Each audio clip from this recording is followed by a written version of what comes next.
সেখানে আমি 2টি শাড়ি, 2টি ব্লাউজ আর 2টো ছোট পোশাক পেয়ে গেলাম। আমি প্রথমে একটা ব্লাউজ নিলাম, তারপর একে একে সবগুলো জামাকাপড়ের সুগন্ধ নিয়ে যেমন ছিল তেমনই রাখলাম। এসবের মধ্যে একটা পোশাকে আঠালো একটা ভাব ছিল, সেটার সুগন্ধ এখনও আমার মাথায় আটকে আছে। 2016 সাল, মাস ভুলে গেছি। আমার নাম সাইফ। আমি এবং আমার মা আমার ছোট মামার বিয়ের অনুষ্ঠানে যোগ দেওয়ার জন্য রেডি হচ্ছিলাম। সেই প্রোগ্রামে বাবা আমাদের সাথে যোগ দিতে পারেননি। কেন? কারণ আমার বাবা একজন টপ ক্লাস ব্যবসায়ী। ছোটবেলা থেকেই আমি তাকে টাকার মেশিন হিসেবে চিনি। কঠোর, শান্ত এবং ব্যবসা সম্পর্কে ভীষণ সিরিয়াস টাইপ ব্যক্তিত্ব তিনি। আমার মনে হয় তিনি শুধু একটি জিনিস জানেন, আর তা হলো টাকা। এই যে তিনি আমার ছোট মামার বিয়ের অনুষ্ঠানের মতো গুরুত্বপূর্ণ একটা প্রোগ্রামে যোগ দিতে পারেননি, এখানেও তার ব্যবসায়িক ব্যস্ততাই কারণ। যাই হোক, আর কোনো উপায় না পেয়ে আমরা মা ছেলে আমাদের পরিবারের হয়ে প্রোগ্রামে যাওয়ার সিদ্ধান্ত নিলাম। আমরা বরপক্ষ, আর মা তো বোন, তাই অনুষ্ঠানে না এলে খারাপ দেখাই কি আর করা। আমার নানির বাড়ি আমাদের বাসা থেকে একটু দূরে। আমরা প্রোগ্রামের 2 দিন আগে সেখানে যেতে চেয়েছিলাম, কিন্তু শেষ পর্যন্ত আমরা তা করতে পারলাম না আমার পরীক্ষার কারণে। তাই আমাদের সরাসরি যাত্রা করতে হলো হলুদের দিন। মনে আমরা যেদিন যাব সেদিনই হলুদ। আমরা সেখানে পৌঁছালাম বিকেল 3টায়। আমার বড় মামা এবং তার স্ত্রী, আমার অন্য খালারা সবাই আমাদের দেখে খুব খুশি হলো। আদর আপ্যায়ন চলল। আমি এদিকে আমার কাজিনদের সাথে কথা বলতে ব্যস্ত হয়ে পড়লাম, আর অন্যদিকে মা অন্যান্য আত্মীয়দের সাথে কথা বলতে। অনুষ্ঠান শুরু হবে সন্ধ্যা 7:30। সাধারণত আমরা সবাই জানি যে হলুদ প্রোগ্রাম সন্ধ্যার পরে শুরু করার কথা বলা হয়, তবে শেষ পর্যন্ত এটি রাত 8টার পরে শুরু হয় এবং রাত 1টা পর্যন্ত চলে। কোথাও কোথাও তো তা মধ্যরাত পর্যন্ত চলতে থাকে। এবারও তাই ঘটেছে। যখন সন্ধ্যা 7টা বাজে, তখন দেখলাম আমার খালা মামিরা রেডি হতে ব্যস্ত হয়ে গেলেন। যেহেতু আমরা ছেলে, তাই রেডি হতে একটু কম সময় লাগে। আমরা ছেলেরা কিন্তু রেডি। আমি আমার ফেসবুক অ্যাকাউন্ট ব্রাউজ করছিলাম এবং মাঝে মাঝে অন্য কাজিনদের সাথে কথা বলছিলাম। ওরা আমার বয়সের কাছাকাছি। আমাদের একটা কমন পরিচয় হলো আমরা সবাই বিশ্ববিদ্যালয়ের ছাত্র। অন্য 3টি রুম ছিল পরিবারের সদস্যের, বিশেষ করে মহিলা সদস্যে পরিপূর্ণ। সবাই রেডি হতে ব্যস্ত। সাধারণত হলুদ প্রোগ্রামের ড্রেস কোড হয় হলুদ শাড়ি, আবার কখনো কখনো লাল বা হলুদ রঙের সংমিশ্রণ সহ কোনো পোশাক বা স্যুট। আমাদের ড্রেস কোড ছিল সাদা পায়জামার সাথে ডিপ পার্পল পাঞ্জাবি এবং মহিলাদের জন্য হলুদ শাড়ি। প্রায় 8:15 বাজে। এখনও তাদের পুরোপুরি রেডি হবার নামগন্ধ না থাকায় আমি বিরক্ত হয়ে যাচ্ছিলাম এবং সিগারেট খাওয়ার প্যারা ফিল করলাম। তাই গোপনে বিড়ি টানতে ছাদে গেলাম। ছাদ থেকে আমি ওই বিল্ডিংটা দেখতে পাচ্ছিলাম যেখানে হলুদ ফাংশন হবে। এই তো নানুদের বাসার 2 বাসা পরেই। ধূমপান করতে করতে নিজের ভাবনার ভিতর হারিয়ে গেলাম। একটা গোপন কথা বলি, আমার একটা অভ্যাস আছে। এমন একটি অভ্যাস যা আমাকে ফেটিশ হিসেবে বর্ণনা করতে পারে বা অন্যভাবে দেখলে আমাকে পারভার্ট হিসেবে বর্ণনা করতে পারে। সেটা হলো, আমি কখনোই কোনো ফাংশন মিস করি না, বিশেষ করে যদি সেটা বিয়ের অনুষ্ঠান হয়। নতুন মেয়েদের সাথে নতুন অভিজ্ঞতা বা কখনো কখনো চান্সের ডান্স মারা, এগুলো বিয়ের প্রোগ্রামে বেশি হয়। কিন্তু এছাড়াও যে ব্যাপারটা আমাকে আনন্দিত করে তোলে তা হলো বারান্দাগুলোতে ঢু মারা বা ঘরের কোণে যেখানে ওয়াশিং মেশিন রাখা সেখানটায় ঘুরে ফেরা করা। আর এই কাজটা আমি অবশ্যই গভীর মধ্যরাতে করি, যখন সবাই প্রোগ্রামের ধকল শেষে আরাম করে ঘুমাচ্ছে। ভাবছেন কেন? আমি বলে দিচ্ছি। প্রোগ্রাম শেষে বাসায় ফেরা রমণীদের চেঞ্জ করে রাখা ওইসব জামা কাপড় সাধারণত বারান্দা বা সেই জায়গায় রাখা হয়। যেহেতু সবাই ক্লান্ত এবং অবসন্ন, তারা গভীর ঘুমে মগ্ন। এই ফাঁকে আমি নিজেকে কিছু মন মাতানো মুহূর্ত উপহার দিতে পারি। সেটা হলো, আমি তখন ওই মুহূর্তে সেই খুলে রাখা কাপড়গুলো থেকে ঘ্রাণ নিতে ভালোবাসি। প্রোগ্রামের ঝক্কি ঝামেলা পার করবার একটা নিশান সেই ড্রেসগুলোর গন্ধে বেশ স্পষ্ট থাকে। এটা আমার কাছে সত্যিই বিশেষ কিছু। একের পর এক সিগারেট টানতে টানতে তাই ভাবছিলাম, আজ রাতে কিভাবে কি করব। আমি পরিকল্পনা করছিলাম। হঠাৎ আমার এক ছোট মামাতো ভাই ছাদে এসে আমাকে বলল, আপনি এখানে ভাই? আন্টি আপনাকে খুঁজছেন, তারা তো রেডি, নিচে অপেক্ষা করছে। আমি সিগারেটটা ফেলে দিয়ে ওদের সাথে নিচে চলে এলাম। আমার সব খালা এবং মামিদের হলুদ শাড়িতে খুব আকর্ষণীয় লাগছিল। ইস, এদের জামাইরা নেক ভাগ্যবান। প্রতি রাতে ভালো করে বন্ধুরা, তোমরা বুঝতে পেরেছো কি বলতে চাচ্ছি। শুধু প্রোগ্রামটা যাক। আমি আমার নানির বাড়ির পাশের রাস্তায় আমার মাকে পেয়ে গেলাম। তাকেও ভীষণ সুন্দর লাগছিল।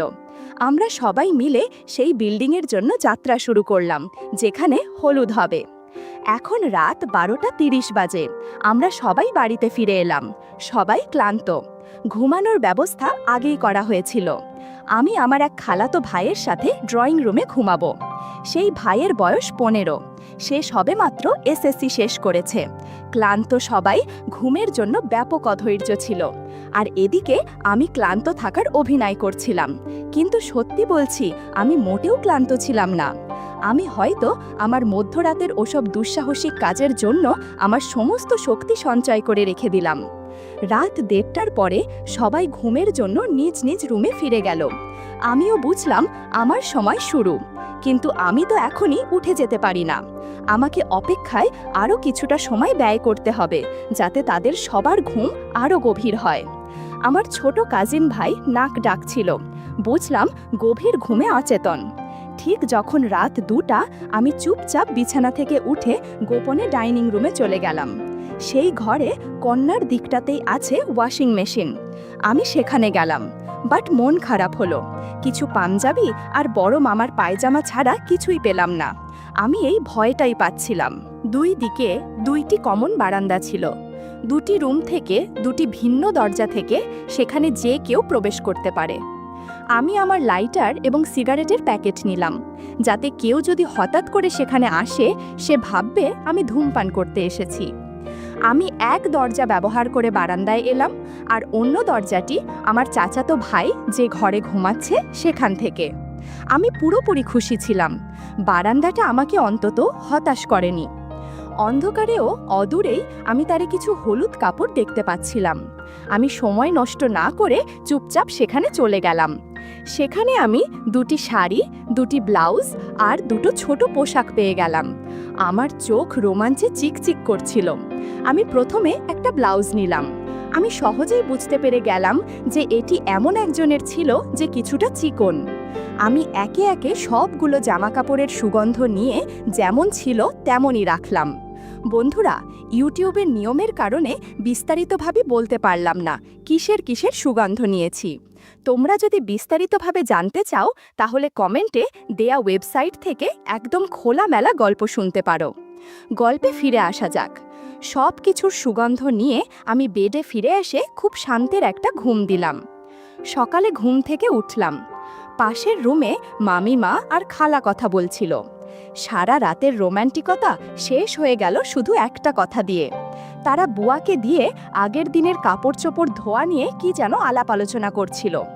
খানিক বাদেই যা শুনলাম, অন্তরাত্মা কেঁপে উঠল আমার। অতপর অবশেষে আমি খুঁজে পেলাম সেই ছোট পোশাকের মালিককে, যার পোশাকে বেশি সুগন্ধ ছিল। সে আর কেই নয়, আমার মা। আমি বাকরুদ্ধ হয়ে গেলাম এবং মনের ভিতর কেমন ফাঁকা হয়ে গেল। কি করলাম এটা আমি নিজের ওপর কিভাবে প্রতিক্রিয়া দেখাবো বুঝতে পারছিলাম না। কি করি এখন? দুপুর 2টো। আমি গতরাতে যা করেছি তা ভেবেই সারা সকাল কাটিয়ে দিয়েছি। কোনো বিষয় গভীরভাবে চিন্তা করলে ভালো একটা ব্যাপার ঘটে। ক্রমাগত চিন্তা করবার দরুন আপনি বেশ কিছু পয়েন্ট দেখতে পাবেন, যা প্রথমবারের চিন্তায় চোখে ধরাই পড়েনি।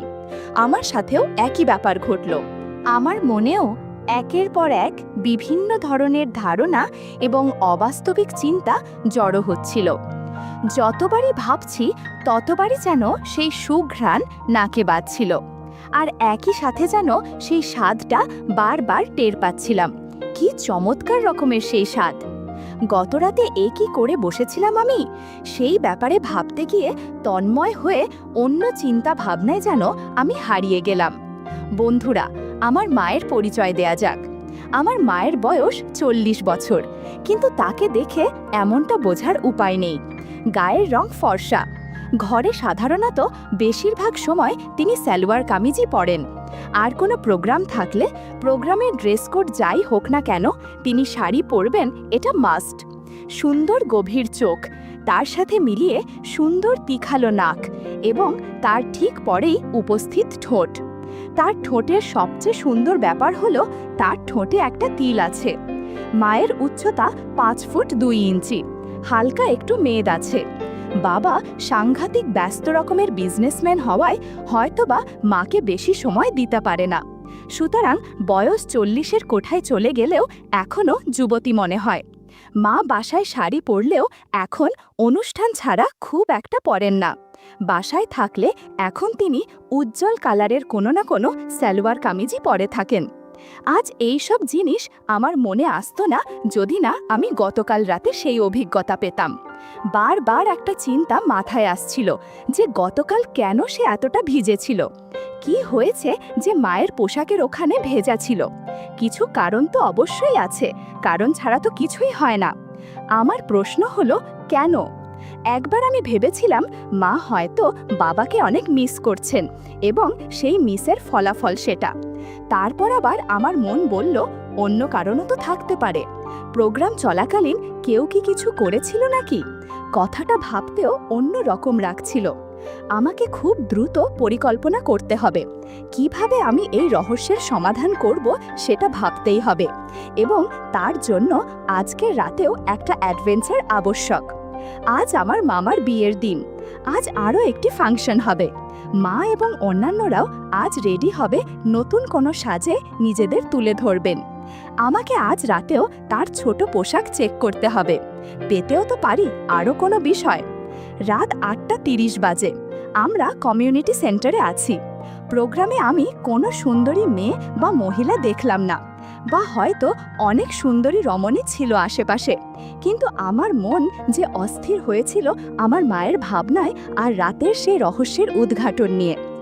আজকে মাকে যেন নতুন রূপে দেখছিলাম।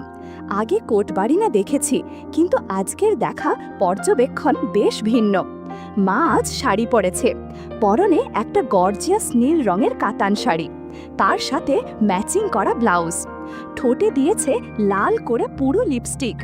শুধু তাই নয়, ঠোঁট জোড়া দেখলে মনে হবে ওপরে হয়তো হালকা গ্লসি দিয়েছে। মাকে দেখে আমার চোখ সরছিলই না একদম। ঠিক যেন হাউকাউ করা এক গাদা মানুষের ভিড়ে ফুটন্ত কোনো নীল গোলাপ, যেন অপসরী কেউ নেমে এসেছে মর্তের বুকে। মঞ্চে আমাদের সামনে আমার মামা ও তার নববিবাহিত স্ত্রী বসেছিল। নতুন মামির বয়স 25-26 হবে হয়তো, বাট তাকে দেখার বা পরখ করবার কোনো প্রকার ইচ্ছা আমার মধ্যে থেকে আসছিল না। আমি আমার মায়ের সাথে থাকার চেষ্টা করছিলাম। তিনি যেখানেই যান না কেন, যার সাথে কথা বলেন, আমি নিরাপদ অবস্থান থেকে সেই সমস্ত ঘটনা খুব খুঁটিয়ে খুঁটিয়ে দেখছিলাম। মায়ের কার সাথে কথা হচ্ছে খুব সাবধানে চেক করার চেষ্টা চালাতে চালাতে বেশ রোমাঞ্চ অনুভব হচ্ছিল। কারোর সাথে তার কথা হলে কেমন টাইপ কথা হচ্ছে এবং তারা কি কথা বলছে তা শোনার চেষ্টাও বাদ রাখিনি। পারিবারিক সম্পর্কের কারণে অনেক মানুষের সাথেই মাকে কথা বলতে হয়েছে, শুধু সিম্পল আলাপ ছাড়া আর কিছুই না। এই ধরুন তাদের অবস্থা সম্পর্কে জিজ্ঞাসা করা, বাচ্চাদের আদর করা, বাসায় আসার ইনভাইট দেয়া, এসবই চলছিল। হঠাৎ এক সমস্যার উদয় হলো। অনুষ্ঠানের শুরু থেকেই সব ধরনের দায়িত্ব এড়িয়ে চলার চেষ্টা করছিলাম, যাতে আমি মাকে খুব কাছ থেকে লক্ষ্য করতে পারি। কিন্তু একটি প্রবাদ আছে না, যেখানে বাঘের ভয় সেখানেই সন্ধ্যা হয়। ঘটলও তাই। আমার এক খালা আমাকে নিচে যেতে বললেন এবং কোনোভাবে কিছু পানের ব্যবস্থা করতে। পান নাকি শর্ট পড়েছে। অতিথিরা খাবার দাবার শেষে একটু পানের খিলি মুখে দিয়ে খোশ গল্পে মেতে ওঠেন, এমনটা তো দেখাই যায়। কি আর করার, অগত্যা তার কাছে থেকে কিছু টাকা নিয়ে আমাকে লক্ষ্মী ছেলের মতো পানের সন্ধান করতে নিচে নেমে যেতে হলো। রাস্তায় এসে দেখলাম পান পাওয়া যাবে এমন কোনো ঝুপড়ি টাইপ দোকান নেই বললেই চলে। এদিকে আমার মনে হাজারো ভাবনার ভিড় জমে আছে। কি ঘটছে সেখানে? আমার মা কার সাথে কথা বলছেন এখন? তার কি কিছু হচ্ছে? সবচেয়ে গুরুত্বপূর্ণ চিন্তাটা হলো যে লোকটি কে। যদিও আমি নিশ্চিত ছিলাম না যে আমি আগের রাতের মতো আজ রাতেও ফলাফল কি না, তবে আমি আশা করছিলাম যেন পাই। পান হাতে নিয়ে কমিউনিটি সেন্টারে ফিরে যেতে আমার 30 মিনিট লেগে গেল। আমি পানের ব্যাগটা আমার খালার হাতে দিলাম এবং মাকে খুঁজতে লাগলাম। তাকে কোথাও দেখছিলাম না। বুকের ভিতরটা কেমন যেন করে উঠছিল। আমি কি কিছু মিস করেছি? হয়তো হ্যাঁ, আমি সেই ব্যক্তিকে মিস করেছি যে খুব ভাগ্যবান। আমি তার ফেসটা দেখতে হয় পারলাম না, মিস করে ফেললাম। আমার মনে এরকম অনেক চিন্তাই থেকে থেকে ঘুরপাক খাচ্ছিল। আমি আমার বড় মামাকে কাছে পেয়ে জিজ্ঞেস করলাম, মামা, মা কোথায়? সে বলল, আমি তো ঠিক বলতে পারছি না বাবা, জানি না আপা কোথায় আছে, কিন্তু তাকে তো এখানেই ঠিক 5-10 মিনিট আগে দেখেছি। ও, ওই তো ওখানে, ওই যে। আমার মামার হাতের ইশারা অনুসরণ করে আমি স্টেজের পাশে আমার মাকে দেখতে পেলাম। তিনি আর একজন মহিলার সাথে ছবি তোলার জন্য পোজ দিচ্ছিলেন। আমি সেই মহিলাকে চিনি।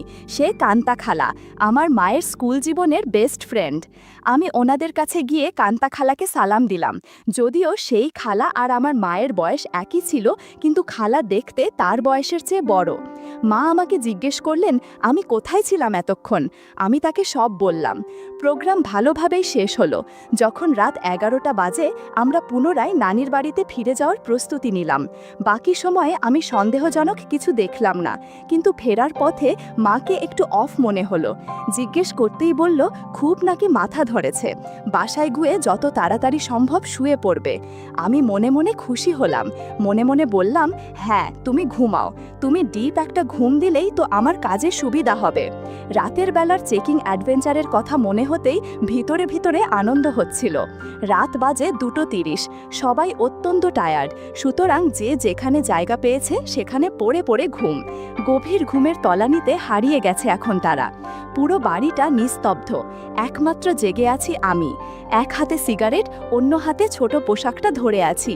আজ মা পুরো সময় ধরে পড়া ছিল শাড়ির নিচে, শুধুমাত্র কালারটা গতদিনের তুলনায় ভিন্ন, বাকি সব কিছুই সেম। একটা জিনিস খেয়াল করেছি, মা মাত্র 3.5 অথবা 4 ঘন্টার মতোই এটা পড়ছে প্রোগ্রামের জন্যে, কিন্তু এই অল্প সময়ের মধ্যে এটাই কি যে এক মারাত্মক ঘ্রাণ। আজও এটাই ভেজা ভাবটা পেয়েছি। এর মানে হলো প্রোগ্রামে আমি যখন নিচে পান আনতে গিয়েছিলাম ওই সময়ই কিছু না কিছু ঘটেছে। মনে মনে খালাকে বকতে লাগলাম, না এভাবে হবে না, অন্য কিছু অবলম্বন করতে হবে। কিন্তু কি করা যায়? কিছুটা ভাবতেই মাথায় একটা বুদ্ধি এলো, আর তাতেই আমার চোখ চকচক করছিল। আজকের দুপুরের দিকে বড় মামিকে এমনটা বলতে শুনেছিলাম, আচ্ছা আপা, আপনি ফেসবুক ইউজ করেন না কেন? তাহলে তো অন্তত যখন তখন আপনাকে ফোন দেয়া যায়। আমাদের অলমোস্ট সব আত্মীয়ই কিন্তু ফেসবুকে অ্যাড আছে। আপনাকে আগেও বলেছিলাম, কিন্তু আপনি তো অ্যাকাউন্ট খুললেন না। উত্তরে মাকে বলতে শুনেছিলাম, হ্যাঁ দেখি খুলব অ্যাকাউন্ট একটা। ঠিক করলাম, এবার বাসায় ফিরে মাকে একটা ফেসবুক অ্যাকাউন্ট খুলে দেব। যে আশিক সুপুরুষ এভাবে তাকে কষ্ট দিচ্ছে, সে একবার খবর পেলে নিশ্চয়ই ফেসবুকেও হানা দিবে। তখন আবার দেখা হয়ে যাবে আসলে কে সে, কি দেখেই বা আমার মা তার প্রতি এত টান ফিল করছে। এসব পড়ে মনে হতে পারে আমি খুবই পারভার্ট একজন ছেলে, উল্টোপাল্টা চিন্তা করছি, এমনও তো হতে পারে। যা কিছু আমি পেয়েছি এগুলো হয়তো বা বাবাকে মিস করার ফসল, অবশ্য সেটা নাও হতে পারে। যাই হোক, বুদ্ধি একটা জম্পেশ এসেছে, তাকে একটা ফেসবুক অ্যাকাউন্ট খুলে দেব। পাসওয়ার্ডটা যেভাবেই হোক না কেন আমার কাছে নিয়ে রেডি রাখব, যাতে যখন তখন চুপি চুপি নজরদারি করতে পারি। যেহেতু তিনি এ ব্যাপারে নতুন, তেমন একটা অন্য বিষয় না করবেন না। নানির বাড়ি থেকে ওই মামার বিয়ে খেয়ে আমরা বাসায় ব্যাক করেছি, প্রায় 5 দিন হতে চলল। এই তো কিছুক্ষণ আগে তাকে মমকে ফেসবুক অ্যাকাউন্ট খুলে দিলাম। প্রোফাইল পিক হিসেবে তার হলুদের একটা ছবি দিয়ে দিয়েছি। বড় মামিতে অ্যাড রিকোয়েস্ট পাঠাতেই তিনি একসেপ্ট করলেন এবং ছোট মামার বিয়ের বেশ কিছু ছবি মমকে ট্যাগ করে তিনি ফেসবুকে আপলোড করলেন, যার ফলাফল হিসেবে ওই রাতেই প্রায় 200টি ফ্রেন্ড রিকোয়েস্ট আসে এবং সেখানের প্রত্যেকেই আত্মীয় স্বজন ছিল। বলা বাহুল্য, বিয়ের বৌভাতের অনুষ্ঠানের দিন রাতের বেলা যখন আমি আগের মতো প্যান্টিটা চেক করলাম, তখনও একই ফলাফল পেয়েছিলাম। সুতরাং এখন ফেসবুক অ্যাকাউন্ট খোলা শেষ, এবার শুধু অপেক্ষার পালা। আমিও খুব মন দিয়ে অপেক্ষা করতে লেগে গেলাম। রাতের খাওয়া দাওয়া শেষ করে নিজের রুমে এসে যখন বিছানায় গা লাগালাম, ভাবলাম মায়ের আইডিটা লগ ইন করে দেখি কি অবস্থা। মেসেঞ্জারে ঢুকতেই দেখি একজন মধ্যবয়সী লোক মাকে মেসেজ করেছে। মেসেজগুলো পড়ে আমার চোখ ছানা বড়া হয়ে গেল। লোকটার প্রোফাইলে গিয়ে বুঝতে পারলাম সে মায়ের দুলাভাই, অর্থাৎ আমার বড় খালু। খালু যে এভাবে মায়ের সাথে মেসেজ করেছে সে আমি কল্পনাও করতে পারিনি। এমন আমার কাছে সব কিছু স্পষ্ট হয়ে গেছে যে বিয়ে বাড়িতে মায়ের ছোট পোশাক ওভাবে আঠালো হয়ে আছে কেন। যাই হোক, তাদের মেসেজগুলো পড়ে আমার অনেক আনন্দ হচ্ছিল, তাই আমি ফোনটা রেখে আস্তে আস্তে ডাইনিং রুমের দিকে এগোলাম। পানি খেয়ে ওয়াশিং মেশিনের ওখান থেকে ছোট পোশাকটা আবার আনতে গেলাম। বাস্কেটে হাত বাড়িয়ে সে কাপড়ের দলাতে হাত লাগিয়ে আঁতকে উঠলাম। নতুন একটা পোশাক এসে জমেছে এখানে। কি ব্যাপার, এটা তো ছিল না, এটা কখন আসলো? আমি ঘ্রাণ নিতেই একদম তাজা একটা সুবাস পেলাম। পুরো সময় যেন থেমে গেছে আমার। তার মানে একটু আগে মা উঠে এটা রেখে গিয়েছেন। আমি গর্বে বুক ফুলিয়ে সেটা নিয়ে আমার রুমে হাঁটা দিলাম। সুগন্ধ নিতে নিতে ঘুমিয়ে পড়লাম। মাঝ রাতে কেন জানি আমার ঘুম ভেঙে গেল। ভাবলাম ছোট পোশাকটা বাস্কেটে রেখে আসি। এমন সময় শুনতে পেলাম মায়ের রুম থেকে এক ধরনের অদ্ভুত শব্দ ভেসে আসছে। দরজায় কান পেতে শুনতে পেলাম মা খালুর সাথে ভিডিও কলে কথা বলছে আর কি যেন করছে। আমি বুঝতে পারলাম বাবার সাথে যে সময়গুলো মা কাটায় এখন সেটা ইমোতে মা খালুর সাথে কাটাচ্ছে। তাদের আলাপ শুনে বুঝতে পারলাম এইটার সুযোগ আমাকেও নিতে হবে। বন্ধুরা, ইউটিউবের গল্পগুলো শুনে মজা না পেলে আমার ওয়েবসাইটে দেয়া গল্পগুলো শুনতে পারো। সেখানে প্রতিদিন খোলামেলা গল্প আপলোড করা হয়। কমেন্টে ওয়েবসাইটের লিংক দেয়া আছে।